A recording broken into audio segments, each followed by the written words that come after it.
Hi hello cuties. இன்னைக்கு நம்ம டேயோட எஃப்எஃப்னா my doctor husband episode 63 தான் பார்க்க போகிறோம். So it's must imagine your self. Okay, வாங்க நம்ம வீடியோக்குள்ளே போகலாம். லாஸ்ட்டாக எதுவும் முடிச்சிருந்தோம் அப்படின்னா, தியாவும் ஜிமினும் சேர்ந்துக்கிட்டு ஆரியோட காரை பயங்கரமாக பண்ணி வச்சுருக்காங்க. அதெல்லாம் பார்த்து ஆரிக்கு கோவம் இருந்தாலும் தியா பண்ண அப்படின்னு தெரிஞ்சோடனே அந்த கோவம்லாம் அப்படியே போயிடுச்சு. ஆனால் தியா ஜெமின் 2 பேர் மேலேயும் கொலவெறி இருக்கு. டேக்கு யார்கிட்ட காட்டுறது அப்படின்னு தெரியாமல் அங்கே நின்றுட்டு இருந்த உங்களை ஒரு பார்வை பார்க்குறான். அவனோட அந்த கருட பார்வையில் தடுமாறி போன நீங்கள் ஒரு கையால் லக்ஷ்மியும் இன்னொரு கையால் கண்ணம்மாவையும் அழுத்தமாக பிடிச்சபடி நிற்கும்போது டேயோட காரும் வந்துடுச்சு. 3 பொண்ணுங்களும் காருக்கு பின்னாடி ஏறிக்கா. டே முன்பக்க சீட்டில் உட்கார டிரைவர் காரை எடுத்துக்கிட்டு அங்கேருந்து கிளம்பிட்டான்.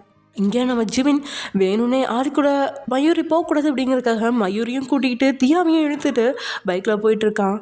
பொதுவாக பைக்கோட வேகத்தை 100 கிலோமீட்டர்லேருந்து குறைக்கவே மாட்டான். ஆனால் இன்றைக்கி 40 கிலோமீட்டர் வேகத்துக்கு மேலே போகவே முடியல. ஏன்னா அந்த பைக்கில் 2 பேர் உட்காரதே கஷ்டமாக தான் இருக்கும். இதில் 3 பேர் உட்காந்துருக்காங்க. பைக் ஓட்டிகிட்டு இருக்கிறவனுக்கு கொஞ்சம் இடம் தான் இருக்குது. இருந்தாலும் அவன் அட்ஜஸ்ட் பண்ணிவிட்டு ஓட்டினாலும் அவன் கொஞ்சம் பிரேக்கை பிடிச்சா கூட தியா மொத்தமாக சாய்ஞ்சு அவன் மேலே தான் சாயிறா. அவளுக்கு பிடிக்கிறதுக்குன்னு பேலன்ஸே இல்லை. சொல்லப்போனால் தியாவால் பின்னோக்கி சரியாக உட்காரக்கூட முடியல. ஆக மொத்தத்தில் கொஞ்சம் சங்கோஜமான நிலைமையில தான் உட்காந்துருக்கா. ஒவ்வொரு முறையும் அவளோட உடல் மோதும் போதும் இங்கே ஒட்டிக்கிட்டு இருக்கவனுக்கு அவ்வளோ தடுமாற்றம். ஏன் இந்த தடுமாற்றம் அப்படின்னு அவனுக்கே தெரியல. அவன் தேவைக்கு கொஞ்சம் பிரேக் பிடிச்சா கூட தியாவோட உடல் அவன் மேலே மொத்தமாக மோத அவளுக்கே கொஞ்சம் அவமானமாயிடுச்சு. ரித்திக்கோட பைக்கில் இடைவெளி விட்டு நேர்த்தியாக இருப்பா. ஆனால் இங்கே அந்த கேப்பை மெயின்டைன் பண்ண முடியாமல் என்ன செய்யறதுன்னு தெரியாமல் தடுமாறினவ கடைசியில் உடலில் கையை எக் ஷேப்பில் வச்சு உட்காந்தபடி எப்போ வீடு வரும், எப்போ இறங்கி ஓடலாம் அப்படிங்கிற மாதிரி உட்காந்துருக்கா. ஆனால் இது எதுவும் தெரியாத மயூரியோ ஏதோ இப்போதான் அவளை சுற்றி சுதந்திரம் வந்த மாதிரி மூச்சை இழுத்து விட்டபடியே கண்களை அழுத்தி மூடி எதிர்பக்கம் அடிக்கிற காத்தோட அலைகளை ரசித்தபடியே உட்காந்துட்ருக்கா. ஜிமினும் நகர்ந்து நீ பெட்ரோல் டேங்க் மேலே தான் ஏறி உட்காரணும், அப்படி உட்காந்தா பைக் ஓட்ட முடியாது அப்படிங்கிற நிலைமைக்கு வந்துட்டான். தியா எப்படி கஷ்டத்தில் இருக்கா அப்படின்னு அவனுக்கு புரிஞ்சிருச்சு. பைக்கோட ஸ்பீடையும் அதிகரிக்க முடியாது, இன்னும் போய் சேர வேண்டிய இடத்துக்கு 1/2 மணி நேரம் இருக்குது அப்படின்னு தடுமாறி ஓட்டிக்கிட்டு இருந்தவன் திடீர்னு ஒரு சின்ன பள்ளம் வந்ததில் அவனையும் மீறி சடன் பிரேக் பிடிச்சிட்ட. மயூரி தியா மேலே சாய தியா பயத்தில் ஜிமினோட இடுப்பை பிடிக்க அவள் உடல் மொத்தமாக அவன் மேலே மோதி நிற்குது. நொடி பொழுதுல அவளுக்கே தன்னை அறியாமல் கண்கள் கலங்கிடுச்சு. தைரியமான பெண் தான், இது போல் நடக்கிறது எல்லாமே சகஜம் தான் அப்படின்னு தெரிஞ்சாலும் ஏன் அப்படின்னு தெரியாமல் கண் கலங்கினதை கண்ணாடியில் பார்த்துட்டான் ஜிமின். பைக்கை ஓரமாக நிறுத்தி ஸ்டாண்டு போட்டு கீழே இறங்கிட்டான். அவன் இறங்கினதுக்கப்புறம் தான் தியாவுக்கு கொஞ்சம் மூச்சு விடவே ஸ்பேஸ் கிடச்ச மாதிரி இருக்க. எதுக்குடா கீழே இறங்கின, நேரமாகுது வண்டி எடு அப்படின்னு மயூரி நிலைமை பெய்யாமல் சொல்ல, அது வண்டியெல்லாம் எடுக்க முடியாது, வண்டி ரிப்பேர் ஆயிடுச்சு, இனி நடந்து தான் போகணும், கொஞ்சம் அந்த தூரம் போனோம்னா ஆட்டோ ஸ்டாண்ட் இருக்குது, நம்ம எல்லோரும் ஆட்டோ பிடிச்சி போகலாம், எல்லோரும் கீழே இறங்குங்க, நடைய கட்டுவோம் அப்படின்னு அவன் சொல்ல, என்ன நடக்கணுமா, அதெல்லாம் முடியாது அப்படின்னு மயூரி தாயங்க. நோ ப்ராப்ளம் பேபி, மாமாவோட முத்துக்கில் உப்பு மூட்டை ஏறிக்கோ அப்படின்னு முதுகை காட்டிக்கிட்டு மயூரியோட பக்கத்தில் வரான் ஜிமின். அதுக்குள்ளே ஜிமினோட டிக்கிலே நினைச்சு தன்ன தியா, ஆமாடா உன் முத்துக்கில் உப்பு மூட்டை ஏறத்தான் அவளை கடவுள் படைச்சி வச்சுருக்காரு பாரு. ராசா நீ என்ன பண்ணு, கொஞ்சம் தூரம் நடந்து அந்த பக்கம் போய் ஆட்டோ ஸ்டாண்டில் ஆட்டோ பிடிச்சி வீட்டுக்கு வந்து சேரு, பணம் இல்லைன்னா பிச்சை எடுத்தாவது வந்து சேரு, நாங்கள் கிளம்புறோம் அப்படின்னு சொல்லி பைக்கோட சாவியை போட்டு ஹான் பண்ணவ ஸ்டாண்டை எடுத்துக்கிட்டு ஜிமின் நடு ரோட்டில் விட்டுட்டு அங்கேருந்து மயூரோட கிளம்பிட்டா. அடிப்பாவீங்களா, பொம்பளைங்களை நம்பக்கூடாதுங்கிறது சரியாக தான் இருக்குது, என்னைய கூட்டிகிட்டு போங்கடி அப்படின்னு ஜிமின் கதறான். இதே நேரத்தில் மெடிக்கல் ஷாப் முன்னாடி கண்களில் கண்ணீர் நிரம்ப நீங்கள் இன்னபடி ஒரு முறை திரும்பி பார்க்குறீங்க. காரில் கொள்ளவெறி பார்வையோட உங்களை முறைச்சி பார்த்துப்படிட்டே இருக்க அவன் பார்வையை சமாளிக்க முடியாமல் திரும்பி மெடிக்கல் ஷாப் பக்கம் நீங்கள் பார்வையை திருப்பவும் உங்கள் முன்னாடி வந்த மெடிக்கல் ஷாப்பில் வேலை செஞ்சவன், மேடம் நீங்கள் கேட்ட சேஃப்டி பாக்கெட் அப்படின்னு சொல்லி அந்த பாக்கெட்டை அவங்க முன்னாடி வைக்கிறான். அதே சமயம் இங்கிட்டு, அடி பாவிகளா என்னை விட்டு போகாதீங்கடி, ராத்திரி நேரத்தில் ஒரு கன்னி பையனை தனியாக விட்டுட்டு போகிறீங்களே, மோகினி பிசாசு ஏதாவது பிடிச்சிச்சுன்னா என்ன பண்ணுறது அப்படின்னு ஜிமின் சத்தம் போட, அதுக்கு உன்னை பிடிக்குதுன்னா அது கூடவே குடும்பம் நடத்து, வீட்டு பக்கம் வந்துடாத அப்படின்னு தியா சத்தம் போட, மோகினி பிசாசெல்லாம் வேணாம், 2 பொம்பளை ரவுடிங்க போதும், என்னை விட்டுட்டு போகாதீங்கடி என் செல்ல குட்டிகளா அப்படின்னு அவன் பேசிகிட்டு இருக்கும்போதே பைக்கு கண் மறைவை விட்டு விலகிடுச்சு. அடைச்ச இந்த பொண்ணுங்களே இப்படி தான், பசங்களை பாதியில் கழட்டி விடுறதே இவளுக்கு வேலையாக போச்சு, போங்கடி போங்க, டிராஃபிக் போலீஸ் உங்கள் 2 பேரையும் பிடிக்கிறதுக்கு நான் கடவுள்கிட்ட வேண்டிக்கிறேன் அப்படின்னு புலம்பிட்டு இருந்தாலும் சில வினாடிகளுக்கு அப்புறம் அமைதியாக சட்டைக்கு பின்பக்கத்தில் இழுத்து பிடிச்சு பார்க்குறான். வெள்ளை நிற சட்டையில் சிவப்பு நிற கோலமிட்டது போல் லிப்ஸ்டிக் கடையாலும் முதுகில் பதிஞ்சு கிடக்குது. ஒவ்வொரு முறை பிரேக் பிடிக்கும் போதும் தியாவோட உடலோடு சேர்ந்து முகமும் ஜிமின் மேலே மோதும்போது அவள் உதட்டில் அந்த சாயம் அப்படியே அவன் சட்டையில் பதிஞ்சிருக்குது. எல்லாத்தையும் விட தான் மேலே மோதின அந்த 2 வெண்பணிகளோட உணர்வும் அவனுக்கு சொல்ல முடியாத உடல் கூச்சத்தை கொடுக்குது. எத்தனையோ பொண்ணுங்கிட்ட பேசியிருக்கான், பழகியிருக்கான். ஆனால் இது மாதிரி எந்த உணர்ச்சியும் வந்ததில்லை. மயூரி கூட பேசியிருக்கான், அவளை கட்டிப்பிடிச்சிருக்கான், சட்டையிட்டு இருக்கான். ஆனால் அப்போல்லாம் அவன் மேலே வராத உணர்வு எதுக்கு தியா தான் கூட நெருங்கி இருக்கும்போது வருது அப்படின்னு புரியாமல் நிற்கிறான். இந்த உணர்வு கொஞ்சம் பிடிச்சிருக்கு.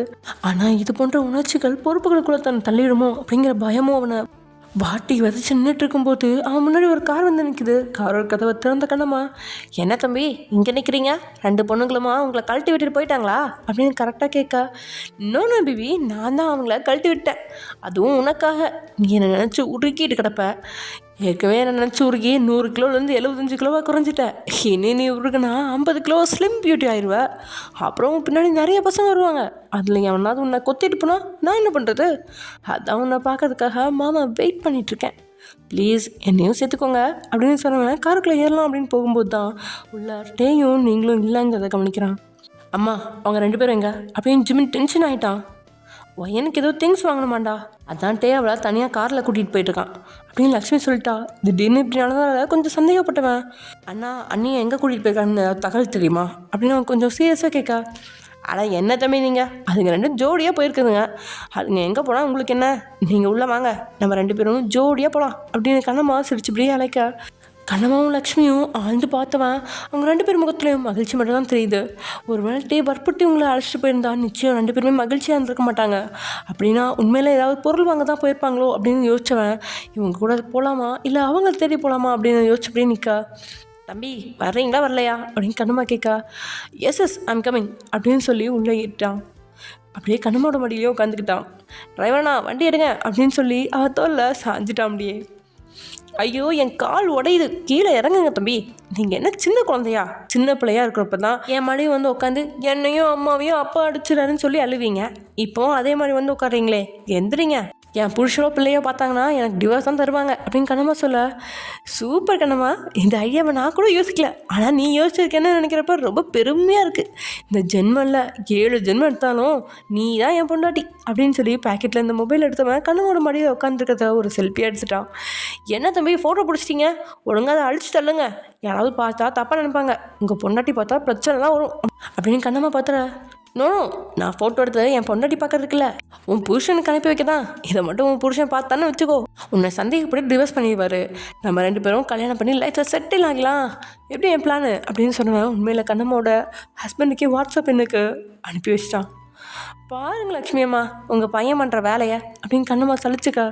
ஜிமின் விளையாடாத, எல்லாரோட மனசும் ஒரே மாதிரி இருக்காது, சந்தேகப்படுவாங்க, ஒழுங்காக அதை அழிச்சிடு அப்படின்னு லக்ஷ்மி அதட்டிகிட்டு இருக்கும்போதே கண்ணம்மா கணவர்கிட்ட இருந்த ரிப்ளை மெசேஜ் வருது. அவளா அதை திறந்து பார்த்தா, தம்பி உங்களுக்கு பிடிச்சிருக்குன்னா சொல்லுங்கள், உங்கள் 2 பேர் கல்யாணத்தையும் என் திறமையில நானே நடத்தி வைக்கிறேன் அப்படின்னு மெசேஜ் வந்திருக்கா. அதை பார்த்து லக்ஷ்மியும் ஜிமனும் வாய் விட்டு சிரிக்க. இவருக்கு இதே வேலையாக போச்சு, எப்போ பார்த்தாலும் என் மனத்தை வாங்குறாரு, ஊருக்கு போய் இவரை அடித்து தோற்று காய போடணும், அப்போ தான் திருந்துவார். இப்போ என் மடியிலேருந்து எலும்புங்க தம்பி அப்படின்னு ஜிம்னோட இடுப்பை பிடிச்சி கிள்ளி பக்கத்தில் இருக்கிற இருக்கையில் உட்கார வச்சிட்றா. கண்ணம்மாவோட கணவனும் ஜிமினும் நல்ல ஃப்ரெண்ட்ஸ் தான். வயது வித்தியாசம் இருந்தாலும் கிராமத்து மக்களோட பாசம் தனி அப்படிங்கிற அளவுக்கு தான் கண்ணம்மாவோட கணவர் பழகுவாங்க. அவங்க ஊரில் இருக்கிறவங்களுக்கும் ஜிமின்னா அவ்வளோ விருப்பம். முன்னாடிலாம் வருஷத்துக்கு 5 நாளாவது கண்ணம்மாவோட வீட்டுக்கு தங்குவான். ஆனால் இப்போ தான் அதிகமாக அங்கே போகிறதில்ல. ஆனாலும் அவங்க ஜிமின் மேலே வச்சுருக்க நம்பிக்கையாலும் குடும்ப கஷ்டத்தினாலும் தான் கண்ணம்மாவை சென்னைக்கு வேலைக்கு அனுப்பி வச்சுருக்காங்க. இப்போ உங்கள் பக்கம் வருவோம். நீங்கள் செம்ம கானில் இருக்கீங்க, ஒரு சீரியஸான மேட்டரில் ஒய்யரை நிறுத்தி வச்சுட்டு நீ பாட்டுக்கு ஜிமினை பற்றி பேச வந்துட்டியா அப்படின்னு சொல்லி பயங்கர கானில் இருப்பீங்கன்னு எனக்கும் தெரியுது. சரி ஓகே, இப்போ நான் ஒய்யனை பற்றி பேசலாம். மேடம் நீங்கள் கேட்ட பொருள் அப்படின்னு சொல்லி ஒரு பேக்கெட்டை அவன் முன்னாடி வைக்கிறான். நீங்கள் பத்திரி போய் இல்லை அப்படின்னு தலையாடிட்டு இருக்கும்போதே ஒரு 22 வயசு மதிக்கத்தக்க ஒரு காலேஜ் பொண்ணு அதை கையில் எடுத்தபடி, ப்ரோ சாக்லேட் ஃப்ளேவர் வேணாம், ஸ்ட்ராபெரி ஃப்ளேவர் தாங்க அப்படின்னு சொல்லி திரும்பி கொடுத்துட்டா. அங்கே வேலை செய்கிறவனும் அதை எடுத்துகிட்டு போயிட்டு இன்னொன்று கொண்டு வந்து கொடுக்க, அதுக்கான பணத்தை கொடுத்தவ அங்கே நின்றுட்டு இருந்த ஸ்கூட்டியில் பின்னாடியே உட்காந்தபடி ஸ்கூட்டியில் முன்னாடி உட்காந்து அவனோட ஆளோட அப்படியே உடல்லாம் உரசி நசுங்கிற அளவுக்கு அழுத்தி கட்டிப்பிடிக்க அவன் ஸ்கூட்டியை எடுத்துக்கிட்டு அங்கேருந்து கிளம்பிட்டான். உங்களுக்கு ஒரு நொடி கண்கள்லாம் அகல விழியுது. உண்மையில் இவ்வளோ மோசமாக உலகம் மாறிடுச்சா, இல்லைன்னா தன்னுடைய மொழி தான் இன்னும் அப்டேட் ஆகாமல் பழைய காலத்தில் இருக்கா அப்படிங்கிற மாதிரி நீங்கள் பார்த்துட்ருக்க. அங்கே வந்த பெண் ஒருத்தி, மேடம் நீங்கள் கேட்ட நாப்கின் அப்படின்னு கொண்டு வந்து உங்ககிட்ட நீட்டா பக்கத்தில் எல்லாம் ஆண்கள் இருக்கிறதுனால வாங்க தயங்குறீங்க, சிஸ்டர் பேக் பண்ணி தருவீங்களா அப்படின்னு கேட்க, என்ன இந்த பொண்ணு கொஞ்சம் வித்தியாசமாக நடந்துக்கிறா. ஒரு நாப்கின் வாங்க உள்ளே இருந்த என்னை வர வச்சு என்கிட்ட சொல்லி எடுத்து தர சொல்கிறா. இப்போ பேக் பண்ண சொல்கிறாளே அப்படிங்கிற மாதிரி பார்த்து அந்த பொண்ணும் பேக் பண்ணி உங்களோட கையில் கொடுக்காத வாங்கின நீங்கள் இடுப்பில் சேலைக்குள்ளே மறைச்சி வச்சபடியே பணத்தை கொடுத்து மீதி பணத்தை வாங்கிக்கிட்டு காரில் ஏறிட்டீங்க. புருவத்தை உயர்த்தி உங்களை பார்த்தவன் என்ன வாங்கிட்டியா அப்படின்னு கேட்கவும் ஆமாம் அப்படின்னு நீங்கள் தலையாட்ட வாயை திறந்து பதில் சொல்லு தலையாட்டாத அப்படின்னு அவன் சொல்ல வாங்கிட்டேன் அப்படின்னு நீங்கள் சொல்கிறீங்க. எத்தனை பேக்கெட் வாங்கின? ஒரு பேக்கெட். நான் தான் 500 தந்தேன்ல, அவ்வளோ ரூபாய்க்கும் வாங்க வேண்டியதானே. மாதம் இதை வாங்க உன்னை வெளியே கூப்பிட்டு வரமா? போய் 5-6 பேக்கெட் சேர்த்து வாங்கிட்டு வா அப்படின்னு சொல்லி மறுபடியும் உங்களை மெடிக்கல் ஷாப்புக்கு அனுப்பி வச்சிட்டான். தங்கிக்கிட்டே மறுபடியும் மெடிக்கல் ஷாப்புக்கு முன்னாடி போன நீங்கள் அண்ணா உள்ளே இருக்க சிஸ்டர் வர சொல்ல முடியுமா அப்படின்னு மறுபடியும் நீங்கள் தங்கிட்டே கேட்க வேலை செய்கிறவனே உங்களை ஒரு மாதிரியாக தான் பார்க்குறான். ஒரு நாப்கின் வாங்குறது கூட ஒரு பெண்ணு தான் வர வேணும் அப்படிங்கிற பழங்காலத்து யோசனையில் இருக்கிற மாதிரி அவனுக்கு தோணுது. ஆனாலும் கஸ்டமர்கிட்ட எதுவும் சொல்ல முடியாது அப்படிங்கிறனால அந்த பொண்ணை வரவழைக்க நீங்கள் நாப்கினை கேட்க அந்த பொண்ணை முறைச்சி பார்த்தபடியே நாப்கின் எடுக்கிறதுக்கு போயிட்டா. அதே சமயம் இந்த சைடு உங்களை இமைக்காமல் பார்த்தபடி இருந்தவன் பேக்கெட்டில் இருந்த 3 காகிதத்தையும் வெளியே எடுக்கிறான். அந்த பேப்பர்ஸ் 3மே கண்ணமாக கொண்டுட்டு போய் பொட்டையில் போட்ட கூப்பன் பட்டு வந்தான். அப்போயே 3 பேரோட செயலையும் சந்தேகப்பட்ட மட்டே அங்கே இருக்கிற பாடி கார்ட்ஸ்களை வச்சு கண்ணம்மாவை ஃபாலோ பண்ணி அந்த கூப்பனை தூக்கிட்டான். 3லையும் தெளிவாக நீங்கள் கண்ணம்மா லக்ஷ்மி அப்படின்னு பெயர் போட்டிருக்கு. எல்லாத்தையும் விட 3லையுமே 3 விதமான கையெழுத்து இருக்குது. உங்களோட கையெழுத்து அவனுக்கு நல்லாவே தெரியும். ஸோ அதில் இருக்க ஒரு கூப்பனை நீங்கள் தான் எழுதிருக்கீங்க அப்படிங்கிறது அவனுக்கு தெரிஞ்சிச்சு. ஆனால் மற்ற 2 படிவத்தையும் 2 பெண்களும் எழுதியிருக்காங்க அப்படிங்கிறத அவனால் நம்பவே முடியல.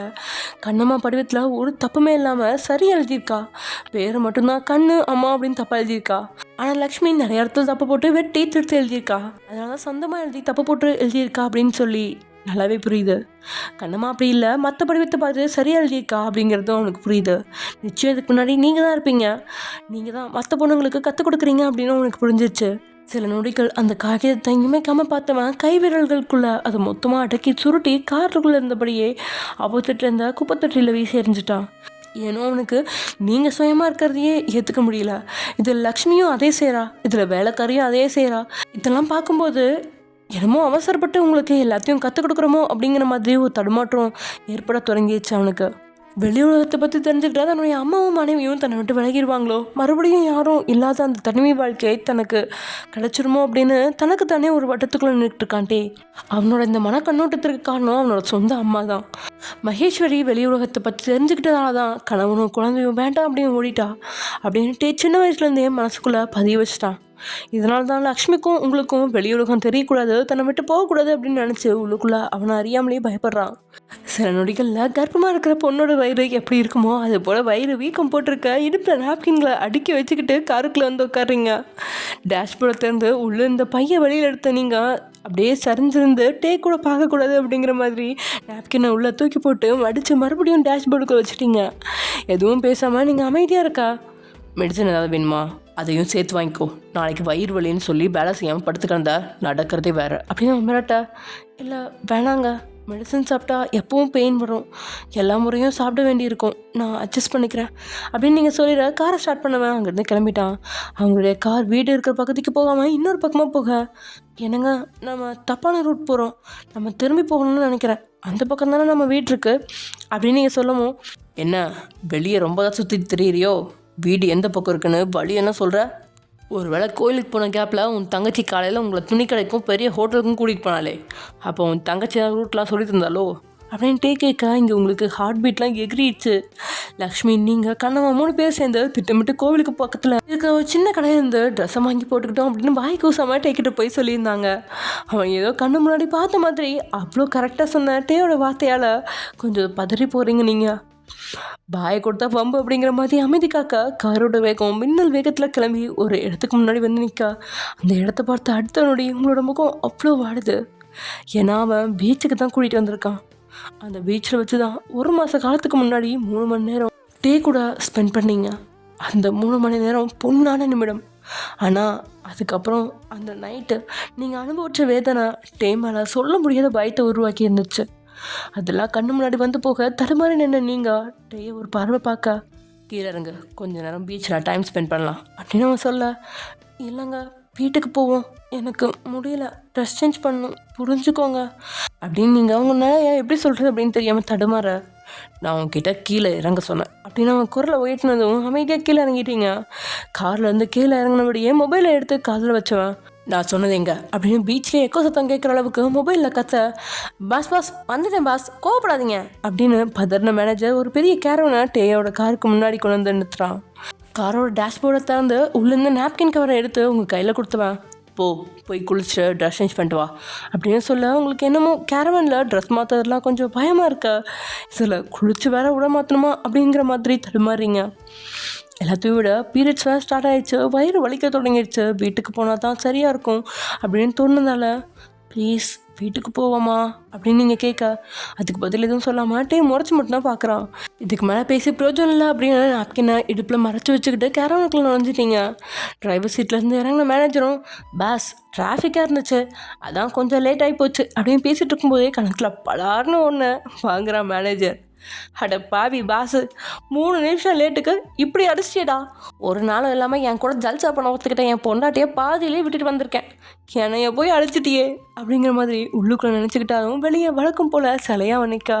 ஒய்யனை பற்றின ப்ரொஃபைலில் நீ கல்யாணத்துக்கு ஒரு நாள் முன்னாடி எனக்கு தந்த, அன்றைக்கி நீ அவளை பற்றின எல்லா டீட்டெயில்ஸும் கலெக்ட் பண்ணியா இல்லையா அப்படின்ட்டு கோபத்தை விழிகளை உருட்ட மேனேஜருக்கு தொண்டையில் ஏதோ உருண்டையாக வந்து சிக்கி மாட்டிக்கிட்ட மாதிரி இருக்குது.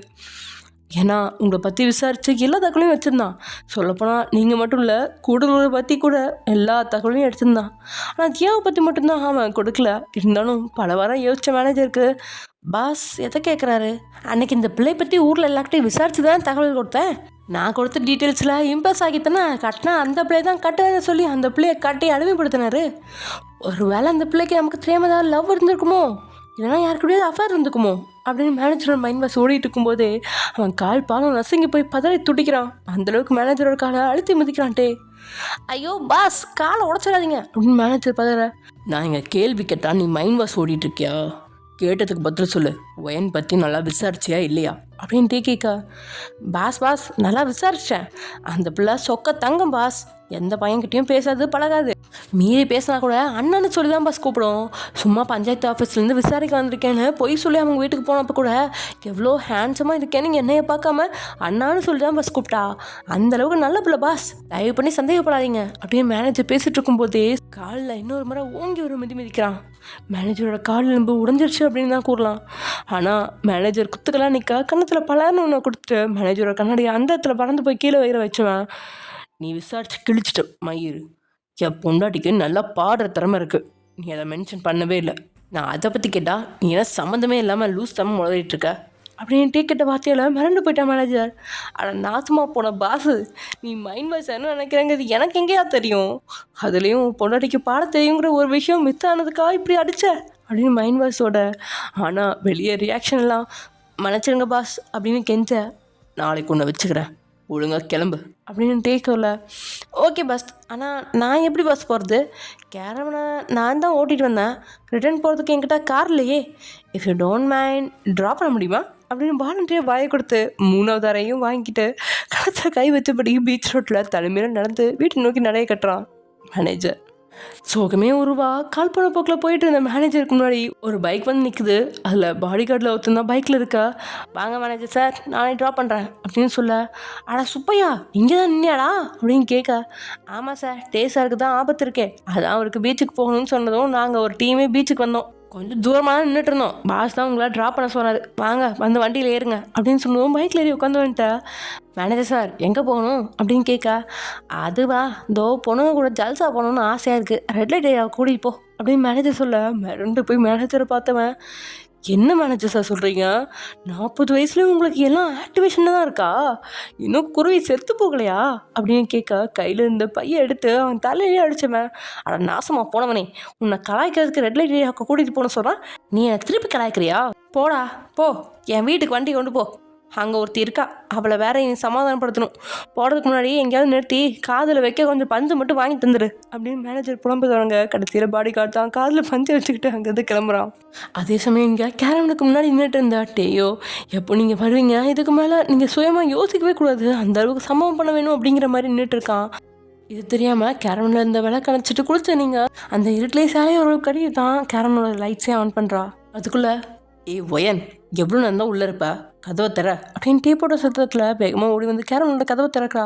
ஈரமான தலைமுடியிலேருந்து தண்ணீர் சொட்ட, துளியும் மேக்கப் இல்லாமல் இளமஞ்சள் நிற முகம், அதில் பேபி பிங்க் நிறத்தில் கோலமிட்ட மாதிரி உதறு, கழுத்தில் இருக்க தாலியை தவிர துளியும் நகை எதுவுமே இல்லாமல் சேலையை மட்டும் நேர்த்தியாக கட்டினபடியே அவன் முன்னாடி வந்து நிற்க அவங்கள பார்த்தவன், என்னடி குளிச்சா ஒழுங்காக தலை தோட்ட தெரியாதா, இல்லைனா உன் புருஷன் வந்து தலை தோட்டி விடணும்னு வெயிட் பண்ணுறியா, ஒழுங்காக ஹேர் ட்ரையை யூஸ் பண்ணி முடியாதா ட்ரை பண்ணிட்டு வா, வர்றப்ப கையில் காதில் நகையை போட்டு வா, என்னமோ மாதிரி இருக்க அப்படின்னு உங்களை ரசிச்சதை கூட வெளியே சொல்லாமல் கொஞ்சம் டேராகவே மெயின்டைன் பண்ணுறான். வேகமாக கண்ணாடி முன்னாடி போய் உங்களுக்கு ஹேர் ட்ரையர் மிஷினை பயன்படுத்தி எப்படி ஹேரை ட்ரை பண்ண வைக்கிறது அப்படின்னு தெரில. இருந்தாலும் அதில் இருக்க ஒரு பட்டன் அழுத்தி எப்படியோ ஆன் பண்ணிட்டீங்க. ஆனால் என்ன பண்ணுறது அப்படின்னு தெரியாமல் கடைசியில் துண்டை யூஸ் பண்ணி தலையை நல்லா தோட்டிட்டு நகைகளும் எடுத்து போட்டுக்கிட்டு நீங்கள் வெளியே வரவும், வாக்கிங் போகலாமா இல்லை கடலில் விளையாட போகலாமா அப்படின்னு அவன் கேட்க, என்ன இவர் இப்படி சொல்கிறாரு, வெளியே அவர் கூட்டிகிட்டு வந்தாலே சம்பவம் இருக்கும், இன்றைக்கி வேற முடியல, வயிறு வேற வலிக்குதே அப்படின்னு உள்ளுக்குள்ள கதறின உங்களுக்கு வெளியே சொல்ல ஒரு பதட்டம். இருந்தாலும் மறுத்து பேசினா ஏதாவது ஒன்று செய்வான் அப்படிங்கிறனால அமைதியாக இருப்போம் அப்படின்னு உஷாரா உங்கள் விருப்பம் அப்படின்னு சொல்லிட்டீங்க. ஓகே வாக்கிங் போகலாம் அப்படின்னு அவன் கையை நீட்ட நீங்களும் கையை கொடுத்ததும் அழுத்தி ஒரு பிடிக்கிறான். என்ன வெறுப்பில் இருந்தாலும் அப்படிங்கிற மாதிரி கையில் இருக்கிற எலும்புகள்லாம் உடஞ்ச மாதிரி உணர்றீங்க. அந்த அழுத்தமான பிடி அவன் கோபத்தில் இருக்கான் அப்படிங்கிற சந்தேகத்தை தூண்ட அவன் கூட மணலில் நடக்க ஆரம்பிக்கிறீங்க. அன்றைக்கும் அவன் கூட இது போல தான் கையை கோத்து நடந்தீங்க. அன்றைக்கி அவ்வளோ மகிழ்ச்சி இருந்துச்சு. ஆனால் இன்றைக்கி அப்படி இல்லை. வீட்டுக்கு போனால் தான் நல்லா இருக்கும் அப்படின்னு உங்களோட மணலில் இருக்குது. அது அவனுக்கு புரிஞ்சிச்சோ என்னமோ. உனக்கு இப்போ என்ன பிரச்சனை, என் கூட பீச்சுக்கு வர விருப்பம் இருக்கா இல்லையா, இல்லைனா உன் தங்கச்சி பீச்சாக இருந்தாலும் தனியாக தான் சுற்றணும், அப்போ தான் சுயமாக இருக்க முடியும்னு சொல்லிட்டு இருந்தாளா அப்படின்னு வார்த்தையால் குத்துறான்ட்டே. டேயோட வார்த்தையால் மொத்தமாக மறண்டு போய் நிற்கிறீங்க. உங்களுக்கு உடம்பும் சரியில்லாதனால அப்படியே தயங்குறீங்க. ஆனால் அவன் எதுக்கு காரணமே இல்லாமல் தியாவா இழுக்கிறான் அப்படிங்கிற மாதிரி அவனோட மிரட்சியான பார்வையை பார்க்குறீங்க. என்ன பார்க்குற, கேட்டதுக்கு பதில் சொல்லு. உன் தங்கச்சி தான் சொன்னாலா உன் புருஷனை விட்டு விலகிறேன்னு அப்படின்னு மறுபடியும் வாலண்டியாக கொஞ்சம் வம்பளுக்கிற மாதிரி தான் உங்களை இழுக்கிறான். ஆனால் நீங்கள் தான் இப்போல்லாம் ஊமையாயிட்டே, வாயை கொடுத்தா தான் வேணாங்கிற மாதிரி நீங்கள் அவ்வளோ அமைதியாக இருக்கீங்க. ஆனால் அவன் விடாமல் சேர்ந்துவோம். உங்களுக்கு இப்போ என்ன பிரச்சனை, அதான் நான் உங்கள் கூட நடக்கிறேன், நீ எதுக்கு தேவையில்லாமல் என் தங்கச்சி இழுக்கிறீங்க. உங்களுக்கு என்கிட்ட ஏதாவது கேட்கணுன்னா டைரெக்டாக கேளுங்க, இப்படி வார்த்தையால் குத்தாதீங்க அப்படின்னு நீங்கள் கேட்க உங்களை இழுத்து பிடிச்சி தான் முன்னாடி நிறுத்துறவன். சரிடி, நான் நேரடியாகவே கேட்குறேன், நீ என்ன பெரிய இவ்வளா உன் பாட்டுக்கு ஹோட்டலில் சாப்பாடு ஆர்டர் பண்ணுற, தைரியமாக ஸ்பூன் எடுத்து சாப்பிட்ற, எல்லாத்தையும் விட எனக்கு தெரியாமல் கூப்பன்லாம் நிரப்பி போடுற, என்ன சுயமாக இருக்க பார்க்குறியா, இல்லைனா இதான் சந்தர்ப்பம் என்னை விட்டு விலக பார்க்குறியா அப்படின்னு டீ கத்தின சத்தம் தூரத்தில் மறைச்சி நிற்கிற பாடிகளோட காதலியே கேட்டிருக்கோம். அந்தளவுக்கு அவன் காட்டு கத்தில் கத்த நீங்களோ பிடிச்சி வச்சிருக்க கொஞ்சம் தைரியம் கூட அப்படியே காற்றுல கரைஞ்சிட மாட்டிருக்கு. அப்படி இருக்கு உங்களுக்கு. உண்மையாகவே உங்களுக்கு இதுதான் பிரச்சனையா, ஏன் எனக்கு பிடிச்ச சாப்பாடை ஆர்டர் பண்ணி சாப்பிடக்கூடாதா, நீங்கள் தான் ஸ்பூன் ஸ்போக்குன்னு எல்லாமே யூஸ் பண்ணி சொல்லிட்டு இருந்தீங்க, அதை நான் யூஸ் பண்ணுறதுல என்ன தப்பு இருக்குது, அதோட கூப்பன் தானே ஃபில் பண்ணி போட்டேன், இதுக்கு எதுக்கும் உங்கள் பெர்மிஷன் கேட்கணும், நானும் சாப்பிட போகிறதுக்கும் குளிக்க போகிறதுக்கும் உங்கள்கிட்ட பெர்மிஷன் கேட்டா இருக்கேன், ஏன் இந்த மாதிரி பண்ணுறீங்க, உங்கள் பிரச்சனை நான் கிடையாது, இந்த மாதிரி லக்ஷ்மி அத்தையும் கண்ணம்மாவும் பண்ணாங்க, அதனால தான் நீங்கள் இந்த மாதிரி கேட்குறீங்களா அப்படின்னு நீங்கள் வெளிப்படையாகவே கேட்குறீங்க. டேயோட உண்மையான பிரச்சனையே அதுதான். நீங்கள் சுயமாக இருக்க நினச்சா உங்களே அடைக்கிடுவான். அப்படி இருக்கும்போது சொந்த அம்மாவிலேருந்து வேலைக்காரி வரைக்கும் சுயமாக செய்கிறத பார்க்கும்போது எப்படி அவனால் ஏற்றுக்க முடியும். இதனால் வேகமாக உங்களை கீழே தள்ளிவிடுறான். நீங்கள் தடுமாறி மணலில் விட உங்களுக்கு பக்கத்தில் முட்டிக்கால் போட்டு உட்காந்தவன் உங்களோட ரைட் சைட் ப்ளவுஸை பிடிச்சி இழுக்க ப்ளவுஸ் தோள்பட்டையிலேருந்து மொத்தமாக இறங்கி வர அவன் கையை பிடிச்ச நீங்கள் என்ன பண்ணுறீங்க அப்படின்னு கேட்குறீங்க. ப்ளவுஸை மேல் நோக்கி இழுத்து சரி செய்யலாம் அப்படின்னு பார்த்தா அதுக்கு அவன் விடாமல் ப்ளவுஸை அழுத்தி பிடிச்சிருக்கான். விட்டால் கிழிச்சிருவான் போல், அந்தளவுக்கு பிடிச்சிருக்கனால நீங்கள் தடுமாறி போய் அவனை பார்க்குறீங்க. பார்வையாலே உங்களை சுட்டரிக்கிற அனல் பார்வையை வீசி தடுமாற வச்சவன். This is the first and last warning. இன்னொரு முறை நீ லக்ஷ்மி அம்மாவுக்கும் அந்த வேலைக்காரிக்கும் ஏதாவது கற்றுக் கொடுத்தேன்னு வச்சுக்கோ, நீ செத்தன்னு நினச்சிக்கோ. நான் ஆரம்பத்திலே சொன்னேன், என் பொண்டாட்டி என் பேச்சை கேட்டு அடக்க ஒடுக்கமாக இருக்கணும், அதை விட்டுட்டு ஓவராக துள்ளுற வேலை வச்சுக்கிட்டேன்னு வச்சுக்கோ, நடக்கிறதே வேறு. நெக்ஸ்ட் டைம் நீ இந்த தப்பை ரிப்பீட் பண்ணேன்னு வச்சுக்கோ, இந்த ஹவுஸ் அரெஸ்ட் மாதிரி ரூம் அரெஸ்ட்னு ஒரு விஷயம் கேள்விப்பட்டிருக்கியா, அதை நீ லைஃப் லாங் அனுபவிக்க வேண்டியிருக்கும் அப்படின்னு நம்ம மிரட்டின வார்த்தையால் நீங்கள் அப்படியே பாயடிச்சு போயிட்டீங்க. சென்னைக்கு அந்த மறுநாள் அந்த ரூம்குள்ள தான் அடைச்சி போட்டான். அந்த ஒரு நாளே உங்களுக்கு ஒரு யுகம் மாதிரி இருந்துச்சு. அப்படி இருக்கும்போது வாழ்நாள் முழுவதுமா அப்படிங்கிற மாதிரி உள்ளுக்குள்ளே பதறி போகிறீங்க. மனசுக்குள்ளே 1000 விஷயம் இருக்குது கேட்குறதுக்கு. ஆனால் அவன் இப்போது தன்னை அடக்க நினைக்கிறான்.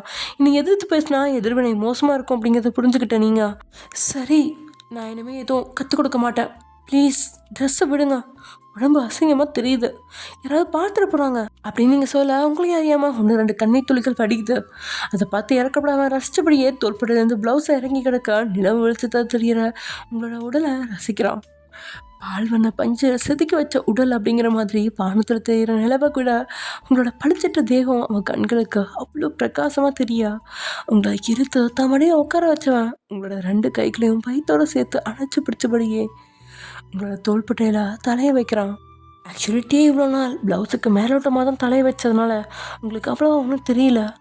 ஆனால் இன்னைக்கு அவனோட லேசான குத்துற தாடி உங்களோட தோள்பட்டை தீர்னதுக்கு முடிஞ்ச அளவுக்கு உடலை நெளிச்சு நீங்கள் விளக்க, ஏய் அசையாத, இனி நீ நெளிஞ்சா ப்ளவுஸ் இல்லாமல் தான் உட்காந்துருப்பேன். இங்கே யாருமே இல்லை, நம்ம 2 பேரை தவிர யாரும் இங்கே வரவும் மாட்டாங்க. நான் பர்மிஷன் கொடுக்குற வர கொஞ்ச நேரம் அசையாமல் இருடி அப்படின்னு சொன்னவன் நாடியா உங்கள் தோள்பட்டையில் அங்கேயும் எங்கேயுமே உடச்சிக்கிட்டு உங்கள் முதுகில் படர்ந்து கழுத்தில் முகத்தை பொத்திக்கிறான். ஒரு பக்கம் ட்ரெஸ்ஸு நழுவி கிடக்குது, யாராவது பார்த்துருவாங்களோ அப்படிங்கிற பயம். இன்னொரு பக்கம் நீங்கள் சுயமாக ஒரு சின்ன விஷயத்துலையும் இருக்கக்கூடாது அப்படிங்கிறதுக்காகத்தான் அவன் இவ்வளோ செய்கிறான் அப்படின்னு புரிஞ்சுக்கிட்டு மறுபடியும் எல்லாமே தான் இருக்கிறேனோ அப்படின்னு வந்துக்கிட்ட நீங்கள் டேயோட குணத்தை புரிஞ்சிக்கவே முடியல. எல்லாத்தையும் கற்று தரான், ஆனால் அதை வீட்டில் இருக்கிற மற்ற பொண்ணுங்க கற்றுக் கொடுக்கறதுல என்ன தப்பு இருக்குது அப்படின்னு புரிஞ்சிக்க முடியாத நீங்கள் அவஸ்தையாக தான் உட்காந்துருக்கீங்க. உங்களோட கழுத்தில் மேலும் மேலும் தன்னை புதைச்ச தேக்கம். இத்தனை நாள் நீங்கள் சுயமாக இருக்க பார்த்து தன்னை விட்டு போயிடுவீங்களோ அப்படிங்கிற பயம் இருக்கா? இப்போது லக்ஷ்மியும் சுயமாக இருக்க நினைக்கிறா அப்படின்னா தன்னுடைய அம்மாவும் தன்னை விட்டு போயிடுவாங்களோ?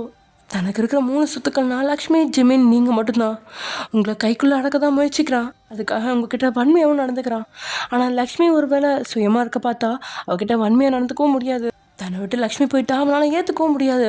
ஏன்னோ பெத்த அம்மா கூட பிறந்த குழந்தைய வேண்டாம் அப்படின்னு தூக்கி வீசினா. ஆனால் பெறாத அம்மா சொந்த பிள்ளைக்கு காட்டின பாசத்தை விட 100 மடங்கு பாசத்தை காட்டி ஊட்டி வளர்த்தா. அந்த பாசம் கொஞ்ச நாள் கிடைச்சாலும் அவன் உங்களை சந்திக்கிற வரைக்கும் உயிர் வாழ தேவையான அனைத்து எனர்ஜியும் கொடுத்துச்சு. அவனுக்கு இப்போ வரைக்கும் சுயமாக இருக்கிற பொண்ணுங்க தங்களை விட்டு போக மாட்டாங்க அப்படின்னு யோசிக்க தோணல.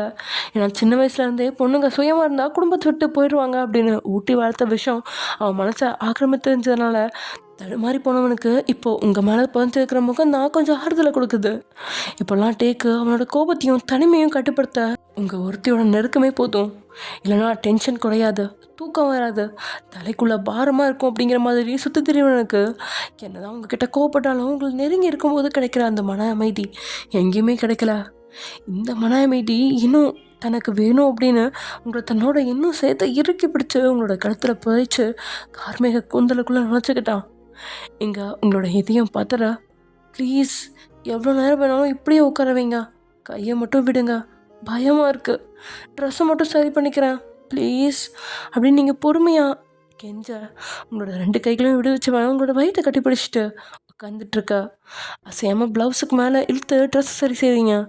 டியோட மனசுக்குள்ளே இருக்கிற பயத்தையும் தடுமாற்றத்தையும் அவன் வாயை திறந்து சொல்லாததால் உங்களுக்கும் துணியும் தெரியல.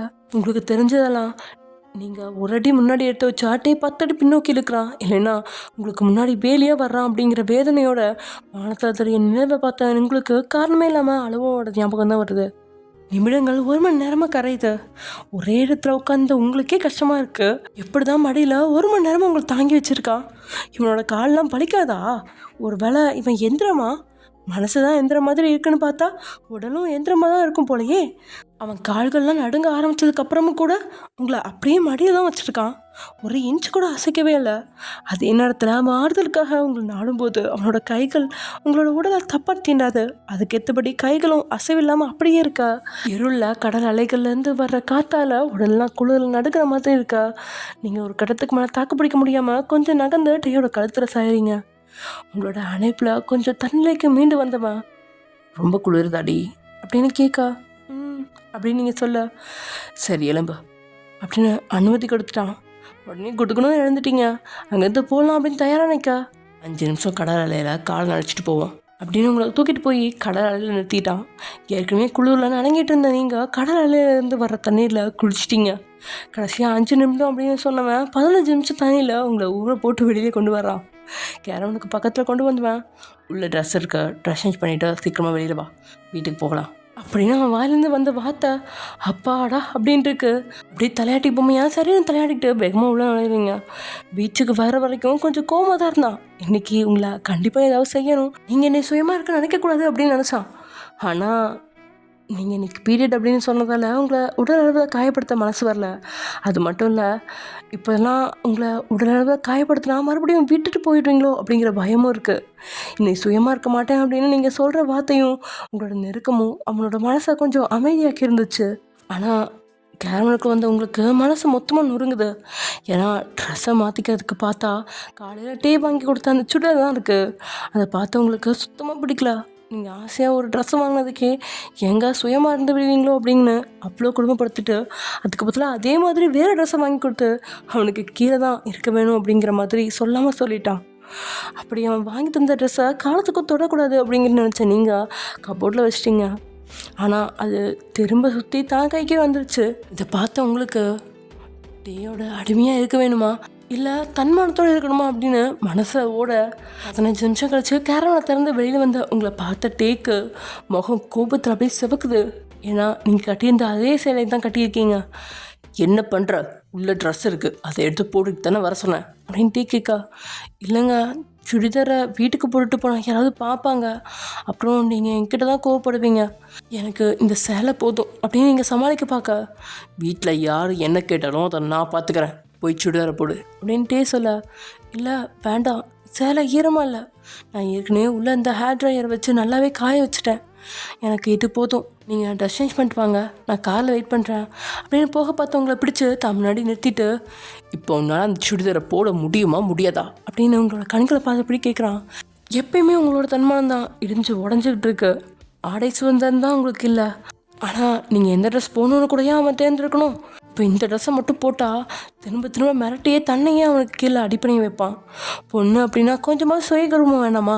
அவன் ஆசைக்கே இறங்கி நீ பொண்ணுங்களுக்கு எதுவுமே கற்றுக் கொடுக்க மாட்டேன், சுயமாக எதையும் ஆர்டர் பண்ண மாட்டேன், ஸ்பூன் வச்சு சாப்பிட மாட்டேன் அப்படின்னு சொல்லிட்டீங்க. ஆனால் இந்த ட்ரெஸ்ஸை போட்டுக்குவேன் அப்படின்னு சொல்ல உங்களுக்கு மனசு வராமல், என்னால் முடியாது, நான் இந்த சேலை தான் கட்டிப்பேன் அப்படின்னு பேசிகிட்டு இருக்கும்போதே ட்ரெஸ்ஸு கிளீர சத்தம் உங்களோட காதுக்குள்ளே கேட்குது. பதறி போன நீங்கள் என்ன சத்தம் அப்படின்னு பார்த்தா டேயோட கைகள் உங்களோட முதுகில் இருந்த ப்ளவுஸை மொத்தமாக கிழிச்சிருச்சு.